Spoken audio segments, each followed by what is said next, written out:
What's going on, everybody? Welcome to Lakers Central. I'm Alex. That's Vinay. I know it's been a minute, but we're back just to talk a little bit about the Lakers, man. Nothing too heavy, nothing too specific. We're gonna talk about what things look like leading into All Star break, what they look like coming out, man.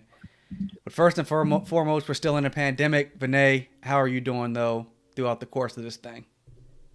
I am doing good, getting closer and closer to hopefully some version of normal life. Hmm. I'm excited to, I don't know, be able to like go out and do stuff. I'm sure the folks that follow me have noticed that I've been at a couple Laker games. I've managed to sneak my way into Staples Center, and that's been pretty awesome. But it's just not the same, man. It's.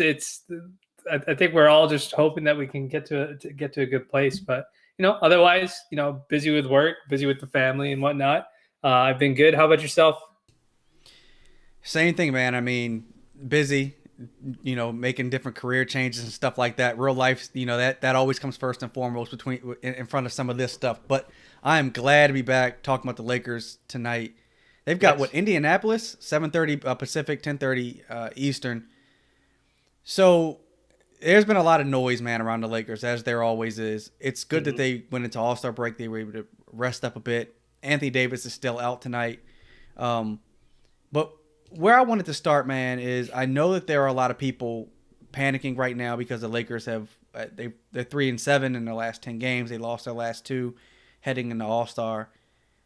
But on the bright side of things, they're only 3.5 games behind the Jazz, which is Yeah. it's nuts, right? Like we've talked Hmm. all year long about their margin of error, and they're literally only 3.5 games behind the Jazz. And so I know that there are things they need to tweak. I know Anthony Davis needs to get healthy, but things could be worse, right? Yeah. I mean, it could, considering that we played that. I mean, it's not like we played great win loss wise down the stretch. Obviously, we were struggling significantly when we lost Schroeder for that 4 game stretch or whatever it was. But for the most part, I mean, if you had told me on a short turnaround like this, and we'd be missing Anthony Davis for X amount of games, Mm-hmm. we didn't have Caruso for COVID protocols, and a lot of teams are all dealing with the same thing, so it's not just us. But if you had told me all these different things were happening on a short turnaround, and that the Lakers would, I mean, granted, I don't know if we'll get the first seed because me and you both know historically, once you win a championship, it's hard to want to Yep, keep it's trying tough. to be like the number one team. There's nothing to really prove in the regular season. But the fact that they're like, I think they're only like a half game out of the second seed, like a half a game or a 1 game out of the second seed. So there's a little bit of bracket maneuvering that could possibly be happening in the second half of the season. But look, man, the schedule this second half of the season is jam packed.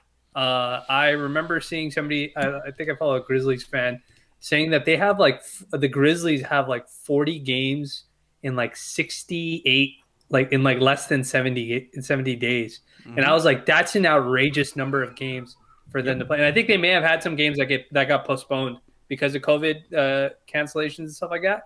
So it's Mm-hmm. like I just need the Lakers to get healthy. I don't need Anthony Davis to rush it back. I will take losses. I just need them 100% healthy. I don't care what seed they are as long as they're in the playoffs because we just know how good this team could be. Um, I think Laker fans are maybe I didn't see it too much on our timeline, but the big Blake Griffin sweepstakes buyout Yeah. sweepstakes and him going to the Nets has put a lot of people granted he's not the Clippers Blake Griffin has sort of Mm-hmm. put people in this position where they think that the Nets are going to be incredibly difficult to beat.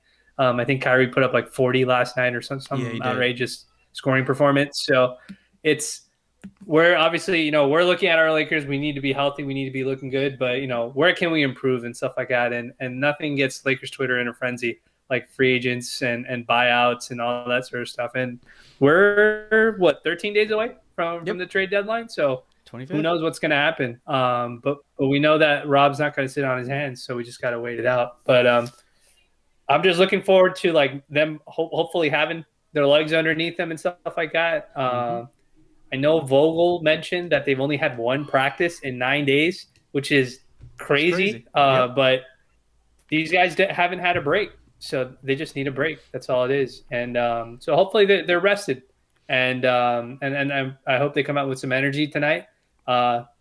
we're the Lakers, and so we know that the Pacers, there's going to be somebody on that team that goes like 7 for 8 from 3-point line or something like that. So we just got to make sure we take care of our business and play the defense that we need to. So I'm looking forward to watching some Laker basketball, man. It was a nice detox for like 7-8 days of not watching any basketball outside of the All-Star game, obviously.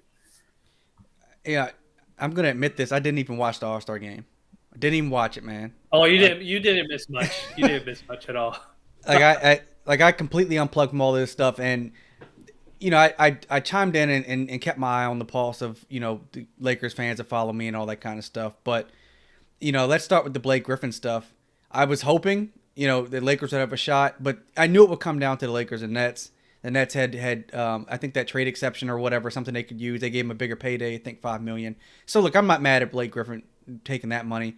I also don't think that that's some kind of significant upgrade for the Nets. Like the things he does well, I don't think is what they really needed.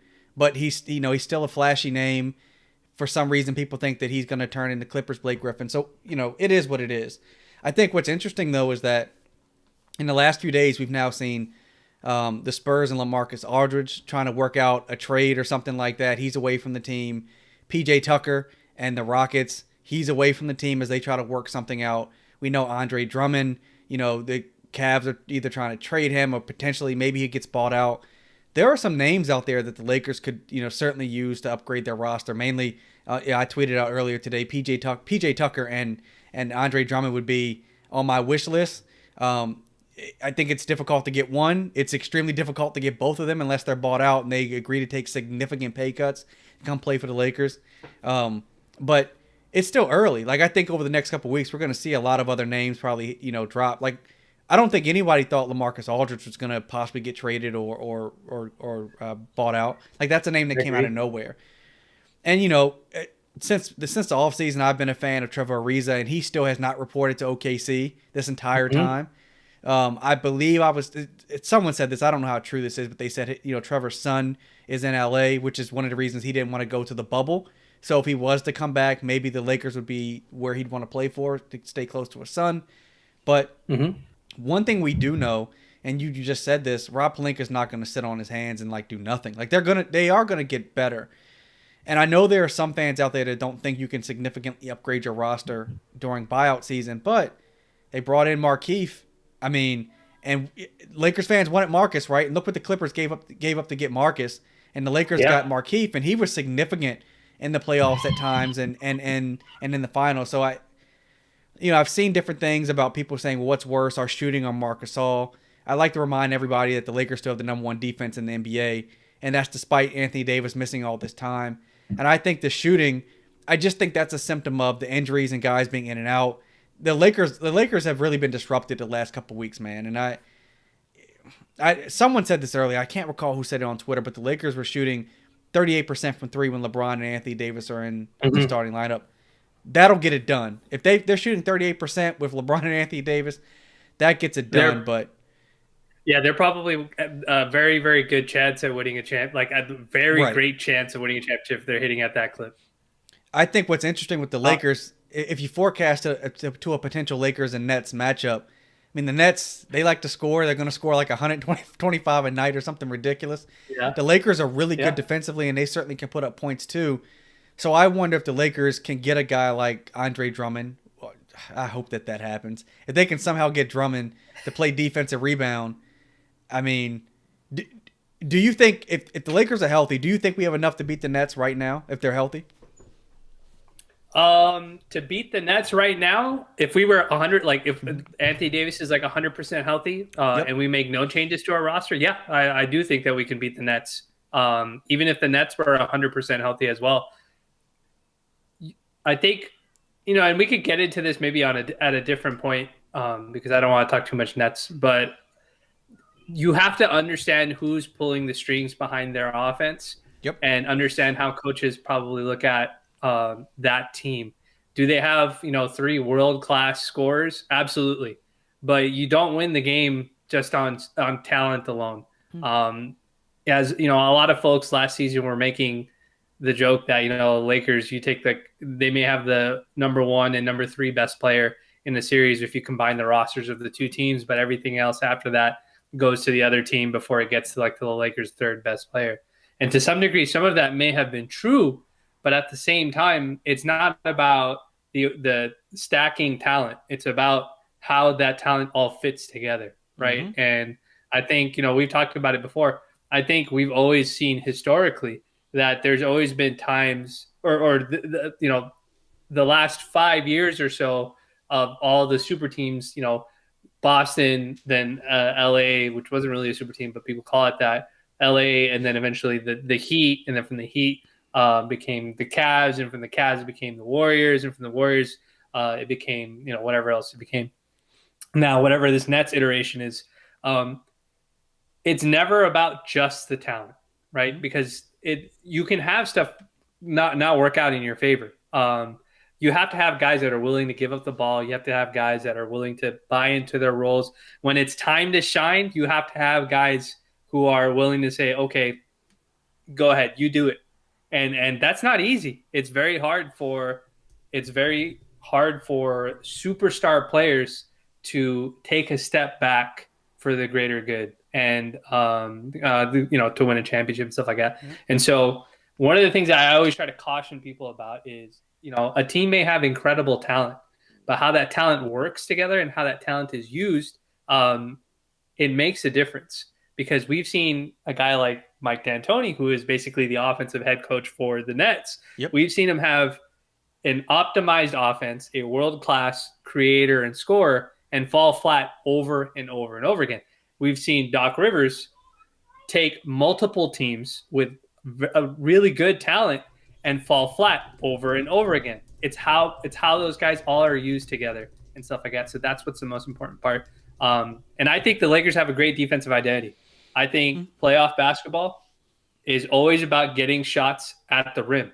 If you don't get shots at the rim and you're taking jump shots the entire time, it makes it very difficult to win games because even the best scorers will go cold for certain stretches. The problem is when those stretches happen in important moments and the other team builds like a 15, 20-point lead, or the other team just puts 4 other guys out there, 3 other guys out there who are focused solely on stopping your jump shooting, while the other 2 guys, like LeBron and Anthony Davis, get to do whatever they want. So there's just too much to basketball to say that. There's just too much to basketball to say that like this team has no chance at all. We've seen an outlier situation, obviously, with like Steph and Clay and KD. But that was so far into the extreme in one direction. I don't know if the Nets are necessarily the same thing because Steph is crazy and Clay is crazy, and they just had a perfect fit. So I'm just, I like if the Lakers are fully healthy, like, we get like the 80 that we know, and LeBron is fully healthy. Everybody, nobody has any issues. I think the Lakers still have a great chance of beating the Nets. I don't think that's an easy series. LeBron's too good, man. He's too smart. He figures it out as he goes. He is. There's 2 points that I wanted to make that I think are valid. So you brought up getting to the rim, getting easy baskets. I think that's incredibly important. I also recognize that when you put together these quote-unquote super teams, right, year one, they almost never win a championship. The Heat didn't. Yes. Remember when Shaq and Kobe got Gary Payton and Karl Malone, and that was later in Gary and Karl's careers, but we lost to Detroit, right? Like you usually don't win first year of a super team. Generally, it's year 2 is when things really come together. The second part of that is injuries. So remember when the Cavs were really good, Kevin Love was always injured. Kyrie would be in and out sometimes. LeBron had to always throw the team on his back. You saw what happened to the Warriors last 2 seasons ago. Right now, Blake Griffin still hasn't played. He says he's not injured, but they're keeping him out. Kevin Durant, he's obviously still dealing with some issues around his Achilles that they're taking precautions on. So there's some truth out there that they may not be like the way they look right now when all those guys are on the court. They may not be all on the court or all available when they get into the playoffs or in the finals. And James Harden, year after year, he's hit a wall, man. They get to the Western Conference Finals, get to the playoffs. He hits this wall and he falls off. Is it different this year? Maybe, but it isn't like he didn't play with Chris Paul and Russell Westbrook and the same thing happened. He still hit a wall every single year in the playoffs. Well, the thing is, the thing that everybody keeps saying is just like, well, now he's playing next to Kyrie and he's playing next to KD, so now he has even more space. You can't double him and stuff like that. No, you could double him. Like you could play Joe Harris and Blake Griffin also at the same time. He's still going to get doubled. What happens after he gets doubled is what the Lakers figured out about the Houston offense, that if you even show even a slight double to James, he Yep. passes the ball away and then just stops Stands there. participating in the offense. Yep. So now it's a 4-on-5 defense. So unless something like that changes, I just don't see it. And like one of the other things I've been like carefully watching is they've had some crazy minute loads because KD has been out, because they're running with kind of a very fast paced offense that has a lot of space but a lot of threes, and they're playing crazy minutes. And we've seen what D'Antoni does to people. That offense does. He just runs guys to the ground and their bodies don't hold up. I don't care how good anybody is. Like Kobe was maniacal about how he used to take care of his body and he used to sacrifice everything he had to, even in play through injury. Like it is very hard to do that and not have and not hit, like you said, a wall at some point. And it's good that in the regular season, it's exciting that in the regular season you're seeing him put up crazy numbers and stuff like that. But eventually the game slows down and the physicality increases. So all that time that you spent burning energy playing 38 to 40 minutes a game, winning these games, you're now going to have to grind it out for all 38 of those minutes or 40 of those minutes. And so, whether KD's healthy or not, it's the same thing for him. It's the same thing for Kyrie. And so, look, they're a great team. I don't want to just, this year I was telling somebody else, this year I'm Kyrie when it comes to being a basketball fan. Like I'm at spiritual peace because the Lakers won a championship. So I don't have any anxiety whether we win or we don't. I don't want to disparage anybody from rooting for their team, but look, man, the Lakers have the best leader in the game, and and Braun has managed to keep us afloat, even with AD having to take all this time out. And we need AD to be 100%, not just for this season, but for his future, man. We've got him locked in, so I need him to take his time. I'm not going to stress any losses and stuff like that, but look, Rob's not going to sit on his hands. We know that there are some clear things that they need to fix defensively and stuff like that, and a lot of the offense has to do. Offensive issues has to do with making wide open shots. I think before the break, somebody had posted a stat that the Lakers are like the worst wide open 3-point shooting team, like on their wide open attempts. Like they're not even like hitting league average on their wide open attempts or something crazy like that. And I think our best shooter is like LeBron. And I was just like, all right, like that can't happen. Like we got all you guys for that purpose. So for us, it's just getting healthy, man. I know it's hard to say, hey, don't get caught up in the wins and losses. And you see Clippers fans and Suns fans and Jazz fans and everybody else saying, oh, the Lakers aren't legit. And obviously Stephen A. Smith and stuff like that, always saying that they're not real. And now you get Nets fans and everybody else. This game is never, if you're a seasoned Laker fan, if you've done this for as long as maybe we have, you know that the games don't matter in the regular season like that. They matter in terms of gaining chemistry and stuff like that, but they don't matter in terms of like, being the true mark of success. And I think the Lakers are still on pace to like win at least like 35 to 40 games before the 20 game loss mark, which is Phil Jackson's famous mark of a contender. So. I mean, look, Lakers are third in the West. If they stay third or they fall to fourth or fifth, none of these teams want to see the Lakers in the first or second round. I mean, like the Jazz can get the 1 seed, and if it's anything like last year with the bubble and really no fans, well, what difference does it make? Like even if we were playing in Utah, you have LeBron James and Anthony Davis, assuming they're both healthy. None of these teams want to see these guys, man. And I think what's happened is the Lakers have come back down to earth a little bit. So they were shooting lights out to start the season. They were healthy. I mean, Anthony Davis started off kind of slow, but they were killing everybody. And then injuries hit, some COVID stuff hit where guys had to sit out like Caruso. And now all of a sudden folks are worried. And I look at the standings and I'm like, well, this is why they had a bit of margin of error to start the season. This is why they kind of built up a little bit of a cushion. But no matter where they fall, they could fall to the 8th seed. As long as they're healthy going into the playoffs, nobody's going to want to see them. And as far as I'm concerned, like this is the time to get these guys right. Like they can drop some games to get Anthony Davis healthy. They can drop some games to rest guys that they need to. Now LeBron said he's not going to sit out any games. I am never going to go against what LeBron says in regards to his body. He knows more about his body than the rest of us do. He spends more money on nutrition and he knows what he's doing. I think that he's fine. He's playing I think like 34 minutes a night. That's probably up a little bit because AD has been out these last few weeks. But I'm not worried about the Lakers, man. I think what's happening is guys are saying the Nets do really well. They're saying the Jazz do really well, and they're thinking, okay, well, wait a minute. How are the Lakers going to keep up with these teams? And it's kind of like with Shaq and Kobe, man, and that three-peat. Like the Trailblazers were really good, the Kings were really good, the Spurs were really good, Mm-hmm. and you get into the playoffs, and whether it's because of a last shot, a game winner like Fisher hit that .04, or we just blow Yeah. some team out, the Lakers always manage to come out on top because typically when they go on a championship run, they've either got the best player in the NBA or two top five guys in the NBA, and that outweighs Yes. everything else. And you have LeBron James.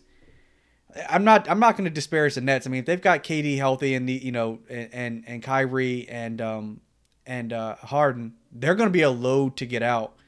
But as we mentioned earlier, Harden is fourth in the NBA in minutes. Kyrie is 11th. I mean, that's a lot. That's a lot to go into the playoffs on a shortened season and all this kind of stuff. And so, I'm not worried. I'm not going to freak out. Yeah. We got our championship last year. I want to repeat. In my lifetime, the Lakers have always repeated. They've always repeated. So I'm not worried. Yeah. I mean, the crazy part is that the reason why, I keep saying about like basketball spirituality piece or whatever, is because like we haven't even raised our banner yet. Nope. It's almost 1 year to the date of or it is almost past the date of the pandemic when we everything basically got shut down. Is around St. Patrick's Day or whatever, and we haven't even raised our freaking banner yet. You know what I mean? So it's just like. There's a lot of stuff has happened since then. I agree with you. I think one of the things that's really good is that an offense is fixable when everybody's healthy. When LeBron and AD are healthy, we know that this offense looks different. And I think one of the things that was really cool to see is that the game right before the break that they almost won against the Kings, that went down to the wire. You saw like how good this offense can be when it comes out. You saw Schroeder make a lot of late game plays. You saw Kuzma have a great game. You saw Markieff like revert back to whatever, like to the guy that he looked like Marcus to me to some degree, like just kind of revert back to the guy that we expected him to be. So it's like, it's clear that this team knows what's most important, staying healthy, trying to keep a rhythm. But I get it, man. It's really hard to stay in a rhythm, with the kind of schedule that the Lakers have had. They've had a couple of weeks now where they've played 4 games in 7 days. Like I can't imagine what that probably is on their bodies. You know what I mean? And then on top of that, they're running into teams that are playing like a very fast pace of basketball. So it's like you're in a track meet at times, you know what I mean? Against certain teams and stuff like that. So, I get it. But I'm looking forward to the game tonight. I know we were going to talk about like Drummond and Aldridge and stuff like that. So I don't know if you want to get into that now, but we can discuss that now. I mean, I don't have too much pregame stuff to talk about. I think Levert's not playing, T.J. Warren's not playing, but Indiana's still got 2 really good guys. Sabonis is good. Miles Turner is very good. Malcolm Brogdon's really good. I know somebody. I don't know if Jeremy Lamb is. I can't remember Jeremy Lamb's still on that team, but it's gonna be like Jeremy Lamb, or it's gonna be T.J. McConnell, or it's gonna be freaking Doug McDermott, or somebody like that's gonna go off for like freaking 10 threes on us, combined or individually. So I already know that's going to happen. That's been the theme of the entire season. So it's just a matter of just waiting to see how this all sort of works out. But what do you think? Obviously the Lakers missed out on the Blake Griffin sweepstakes or whatever, if you want to call it that.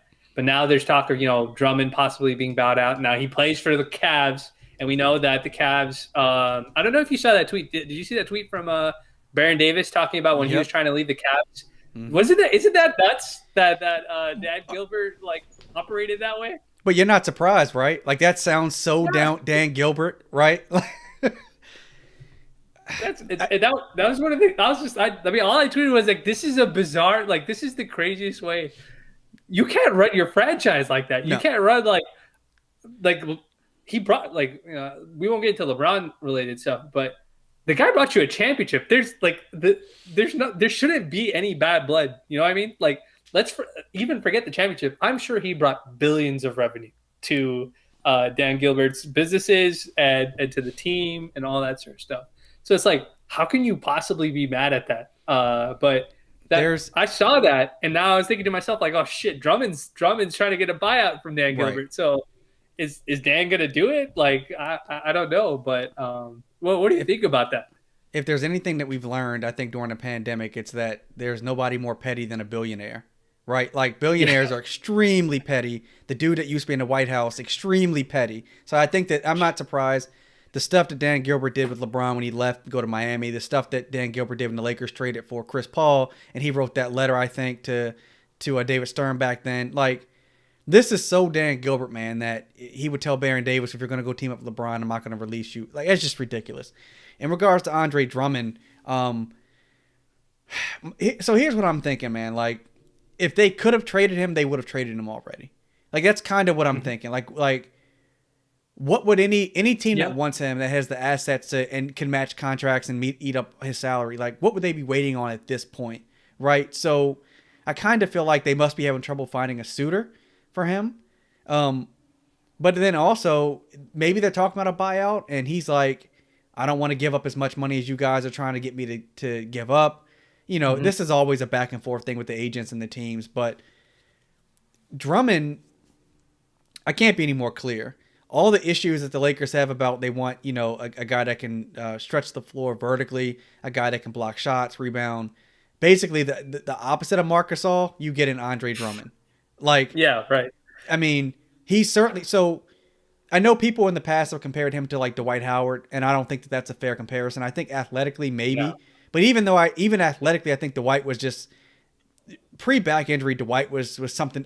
There might have been no one more athletic than him than LeBron James before Dwight's back injury happened.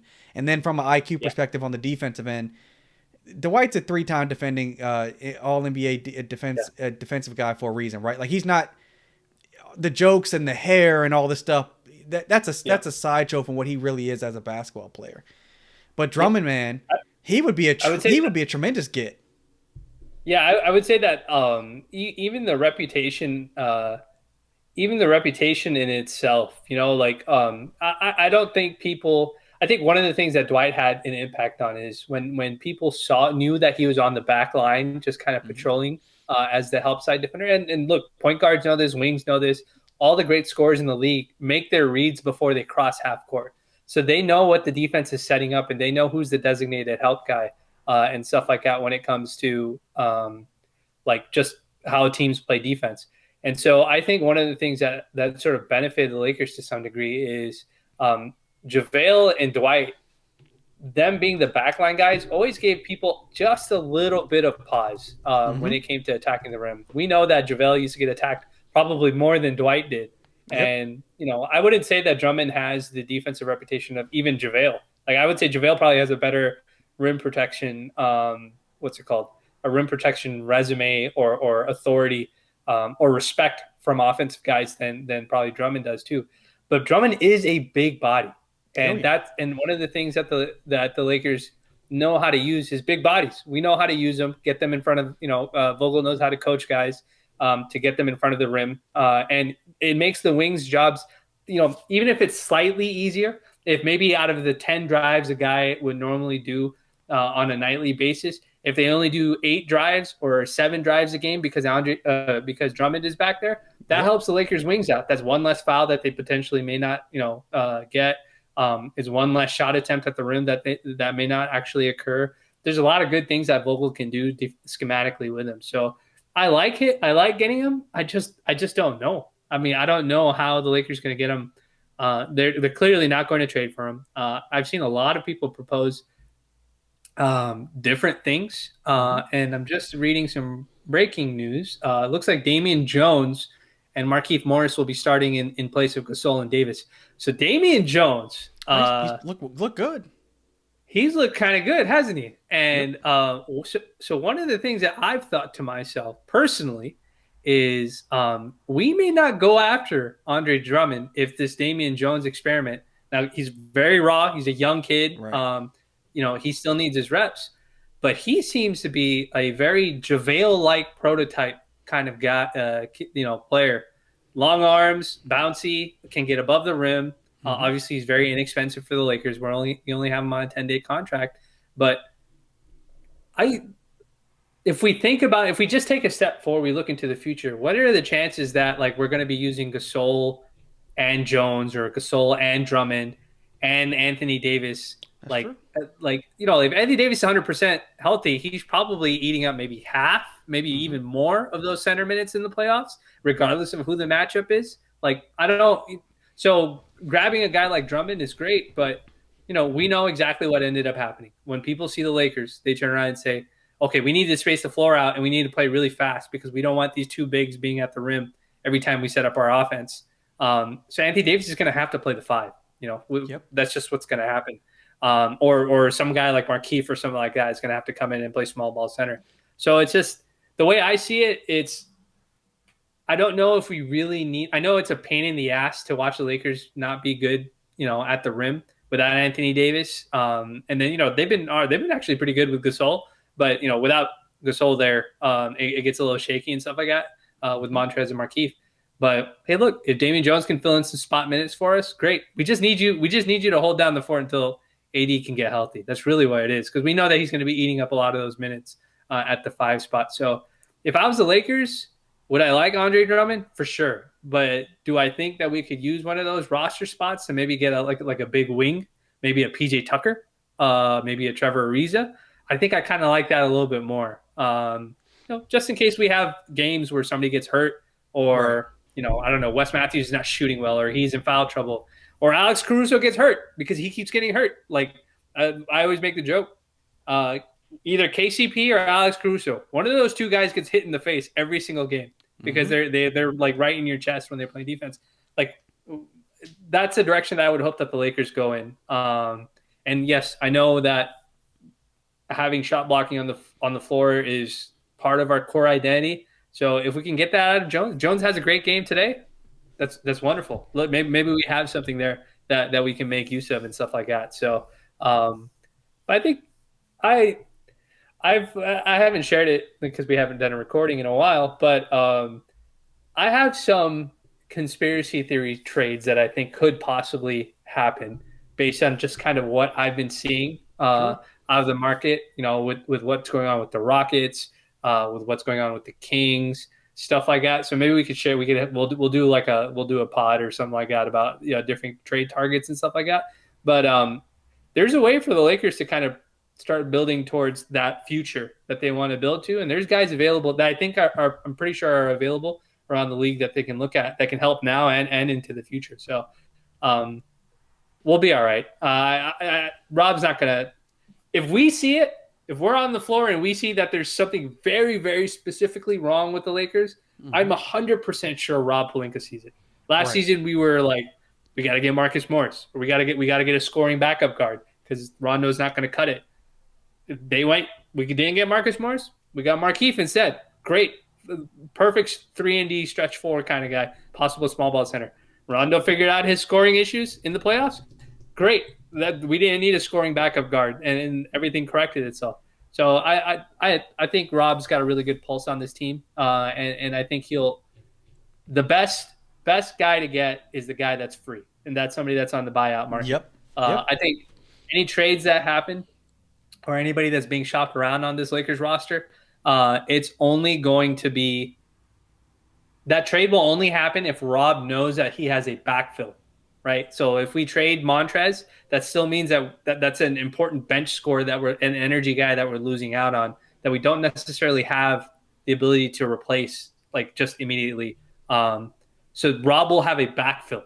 You know what I mean? So like if he knows that we're getting a guy like, I don't know, like let's say it would have been Blake Griffin or something like that. Like if we were going to get a guy like Blake Griffin and he said, hey, I want to come to LA, but I want to play also. Like that's when I would have been like, okay, maybe Montrez will get traded because it doesn't make sense to have both those guys, whether it come off the bench or start or whatever it is.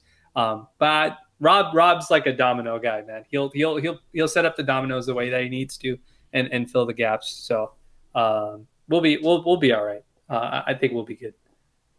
Yeah, they're going to figure out what pieces they need to bring in, and Rob has a better idea for who is either available or will be available than we all do. Like he knows. And one thing about the Lakers, as the Lakers names pop up in these different rumors, I try to tell people that those leaks aren't coming from LA. Rob Pelinka has leaked nothing since he took over the Lakers from Magic Johnson. So everything else is really just speculation from reporters and bloggers. It's players' agents trying to leverage the Lakers. Like everybody, the Lakers are the boogeyman, so they like to leverage the Lakers to get a player traded to a certain destination or whatever it may be. And so I'd kind of all these names that are coming up. I'd sit back and wait and see where things go over the next couple weeks. Like people are asking about Whiteside. The Lakers could have brought in Whiteside in the offseason, and they didn't. So I don't know if they really, I know they were looking at him a number of years ago when he blew up, but I don't know if he's the answer. I think that the thing is with bringing in another big man, it's going to come down to how healthy is AD, right? Like when he comes out of this thing, how healthy is he going to be? And I think we had a level of unprecedented health with him last year, good health with him last year, certainly in the playoffs. And if he takes another one of those, nasty injuries or something like that, maybe he shouldn't be playing on, the Lakers got to figure out what they can do to kind of weather the storm until he gets back. But as of right now, I don't think that they are as bad as everybody thinks that they are. I think that what you're also seeing is the effects of a short off season. And that was going to hit them at some point because it hit Denver, it hit Miami. It hit a lot of teams, man, that played late in the last year's playoffs. And so I don't know who they're going to get. I wouldn't be surprised if it's some name that we don't even know about yet that ends up getting bought out that the Lakers pick up. Even if there's a trade, I wouldn't be surprised if it's like it just happens out of the blue. Like that's what happened with like the Marquise deal, right? And like Schroeder. The way, even Schroeder deal was happened that way. I'd say like the Dion Waiters and J.R. Smith thing was like very publicized, them battling each other and stuff like that for that spot. Obviously both of them ended up coming to the Lakers anyways, but I'm sure he'll be scouting out stuff. It's just I think you're right though. We don't know the severity of Anthony, like what his recovery looks like. So I think that does kind of make things a little bit difficult because if he doesn't come back 100%, or if, I don't know, 2 weeks from now you find out that like it's just not safe to risk him coming back, even if he says he's ready, like what do you do in that situation, right? You can't make any trades. Like you got to literally get a guy off the street. So I think that's something that Laker fans probably don't realize. That's something that that Rob has to work through. He has to make these deals under the guise of, hey, we may not even get Anthony Davis back this year just because we don't want to risk him hurting himself. If his Achilles or the area around his ankle and Achilles don't heal up the way that they need to. But it's been good to hear. He's been working out and stuff like that, lifting weights and stuff. So that's got to be good. And we know he's got to rest. So I'll be curious. I'll be curious to see if how Damon Jones looks tonight. I think that'll be like the most intriguing storyline. I want to see if we can keep him on the roster because I think he's good. I think he's a really good young kid. Well, Lakers have done a good job, finding guys that can contribute that we didn't think could contribute. Mm-hmm. And I think that your point about Anthony Davis is correct. Like, I know we want to win a championship this year, and God, I hope we go back to back. But we signed Anthony Davis to a 5-year contract. What you do not want to have happen is he has some kind of catastrophic injury that kicks him out of next season or throws next season off also. We don't need that at all. And so he needs to get healthy, man. And if we have to drop 5 or 10 extra games this season, LeBron will get us to the playoffs. As long as we get into the playoffs and Anthony Davis and LeBron are healthy, that's all that I care about. But I am curious about Damon Jones. And they keep signing him to these 10-day contracts. They clearly like him or they wouldn't keep signing him.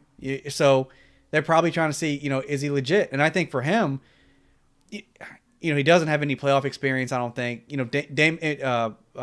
Andre Drummond only went to the playoffs twice. He's only played in 8 playoff games, so it's not like he has a lot of experience either. Mm-hmm. And so you don't want to put too much on someone like Damon Jones if AD's got to sit out for a while and you got to rely on him in the playoffs. At that point, I'd probably go with more wings on the floor. And if they can get a PJ Tucker or somebody like Ariza or whoever, that's a big wing that can guard bigger guys and smaller guys, that'd be great. But the key right now, I think, is getting Anthony Davis healthy. And then once he gets healthy, the Lakers' offense getting back on track. The defense hasn't missed a step. That offense, though, has went from being top 5, I think it's like 20th or something right now. It's falling off, man. Our offensive rating is ass right now. It's terrible. Bad. But it's terrible. I think. Yeah, I saw Goldsberry thing, Goldsberry's graphic, but I think I'm sure it's gotten better. Like in the last 5, like since Schroeder came back. If you took out those 4 games, probably it's probably significantly better. Like we completely romped the Warriors and stuff like that. And so we had I would say even the Kings game, this Lakers, the offense looked great. I mean, that game came down to the wire basically. Yep. So I'm sure it'll improve over time, but this team just needs rest and stuff like that. I was gonna say, um, it's been hard to get like I don't know if it's a pandemic or if it's something else, but it's been like very hard to get like a pulse on the team. Like last season, we were getting all like the videos from JaVale, and we'd hear Right. about like the personalities and stuff like that. So it's been hard to get a pulse, and I think one of the things I have a conspiracy theory about this, but I'll ask you this question first before I share it. But Schroeder hasn't signed his extension yet. There's no Yeah. No. news on his extension, Yep. and he's eligible to get that upgraded amount of money or whatever that he wants. But that hasn't been announced. Do you think that's strange? That hasn't happened yet? I mean, we got word a while ago that they were talking about it. Woj, tweeted it out, and everybody thought it was a foregone conclusion at that point. Um, I don't know what to make of it. What, not having any insider information, I simply say they're probably just they can't agree on a number, and it that's what I would think. Or maybe the Lakers are still waiting to see with him. I mean, he's looked great this season, and then there are games where he's kind of like he doesn't look so great. But I think he's been a great addition overall. Um, I don't know why they haven't gotten it done. Maybe there are just more pressing things on Rob Pelinka's plate than Schroeder's extension, or maybe they've got like a secret verbal that hey, we got this done. We're not worried about it. Right. Let's just focus on some other stuff. We'll announce it when we need So to announce I it. don't even think so this is my conspiracy theory. It's not a secret verbal. I think that they've already signed the extension, but they've decided that the Lakers have decided not to release that information Mm-hmm. publicly to Laker fans yet. And I was thinking to myself, well, why wouldn't they do that? Why would they not release that? Oh, we're keeping this guy for good, for 3 years or 2 years or whatever the deal is. I think the reason why they're doing that is because they may be working the trade lines. They may be getting calls from other teams about guys that we have on our roster. Right. Guys like Kyle Kuzma, guys like KCP, guys like Taylor Horton Tucker, Alex Caruso. These are all really good role players. Even a guy like Montrez. These are really good guys that could be productive role players. Clearly, even if you watch that Kings game, they can be good players when they're given the minutes, when they're given the shots and the looks and stuff like that. But I think what reduces leverage for your team from like a GM perspective, organization, is when people know your financials in advance. If I knew exactly how much money you had locked up into this guy, I may have some leverage in regards to, well, I'm not going to give you this extra first round pick for this guy or this extra second round pick because I know that you're going to be so far up into the luxury tax, it's going to be a problem. And so my conspiracy theory is that Rob is working the phones to see if there's any opportunities to improve this team, and he doesn't want people to know what the Lakers' futures plans have already been. The ones that have been decided outside of Anthony Davis. And look, some people may call the Lakers and say, well, is Schroeder on the block? We haven't heard anything about his extension, and that just may be bait for Rob to get them into a conversation about something else. Obviously, I'm speculating. I don't know how this GM stuff works. I just think it's like it's espionage and all that sort of stuff because it makes it sound more fun. But it could be something like that, and so just gotta wait and see. That is still my conspiracy theory. He's already signed the extension. The Lakers are just not releasing that info because there's some leverage that you lose in trade conversations if somebody knows your financials in the future. So that's my conspiracy theory. I'm gonna stick to that, and I won't be surprised that if the Lakers make a big splashy trade, right? Let's say they go and trade for some, disgruntled or underused or misused shooting guard. Let's say maybe on the Houston Rockets, that's kind of on his way out, and they can't seem to find anybody. If they happen to target him, and the Rockets are like, oh, maybe they'll make that trade, and then they'll also announce the Schroeder extension, and then they'll turn around and say, here's our backcourt of the future next to LeBron James and Anthony Davis. Could be something like that. Who knows? I'm very curious to see when that information gets released. Rob plays it close to the vest, man. I mean, like I even though he's been around the NBA for the last 20 years, like he's just such a secretive guy, and everything about him, everything that we know about him basically comes from like rumors and what somebody else has said. the dude is quiet. He stays out of the limelight. He does his thing. He keeps his head down. And even though Jeannie Buss, she's out there a lot interacting with different people, she doesn't give anything away what they're working on. She doesn't tell anything. And so I think they've got something up their sleeve. I don't think that they're worried at all. I think if the Lakers were worried, I think that they would be looking to make some huge trade or something like that. I think that they're just trying to tighten things around the margins. I think they believe Anthony Davis will be back healthy. And we'll see. I think if a player becomes available, say like the guy in Houston or somewhere else that they can get, Rob isn't stupid. He's going to do his homework and see if it makes sense. And, so is Rich Paul, right? If one of his guys are disgruntled, he will certainly let the Lakers know. And so I all I can tell fans is I wouldn't worry about it at all. I hope they get a win tonight. They might not, but what can you do if they lose tonight, right? Like, it's Indiana. They've got some easy ones. They've got Indiana. They got Golden State. I know Steph's been getting a lot of coverage because the Warriors aren't so great right now. Minnesota looks terrible. NBA Twitter is coming. NBA Twitter is coming for that guy. I mean, I don't know if Clay would have fixed everything for them, but there's definitely some stuff that they need to work out. The Warriors podcasters can explain that to anybody who's interested. And they have Charlotte, Atlanta, and then Phoenix, who's really good. So they've got a couple games.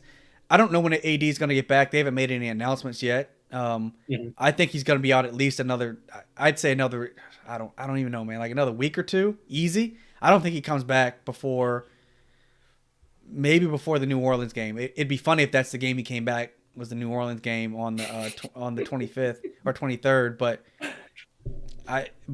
but then it gets ugly. Like we've got games against the 76ers, the Bucks, the Clippers, the Nets. It's going to get ugly if we drop some of those games, but I'm not worried at all. We'll be all right. Yeah, man. We'll be all right. Well, I mean, I don't have anything else. I hope everybody's enjoyed our return from the hiatus and the busyness of life, and hope everybody enjoys the game tonight. Always appreciate everybody that joins in, even after long stretches of us just kind of being busy. And yeah, just hope for a Laker win. I didn't wear the glasses today, so hopefully the Lakers do get a win and stuff like that, and we can start off the second half of the season with a really a solid victory, and just keep it trucking until AD gets healthy and we can get into the playoffs. I'm with you, man. I want to thank everybody for joining us. I know it's been a minute. I saw some of you guys in the comments saying you guys are back. I'm trying to get back on schedule, everybody, man. Just been really, really busy with real life, but we'll be back. Hopefully the Lakers pick up a win tonight, man. Make sure you guys follow us. You see our Twitter handles there on the page. And make sure you check out the podcast on iTunes, Spotify, Google. Subscribe on YouTube as well. And we'll catch you guys next time. We're out. Thanks for listening or watching Lakers Central.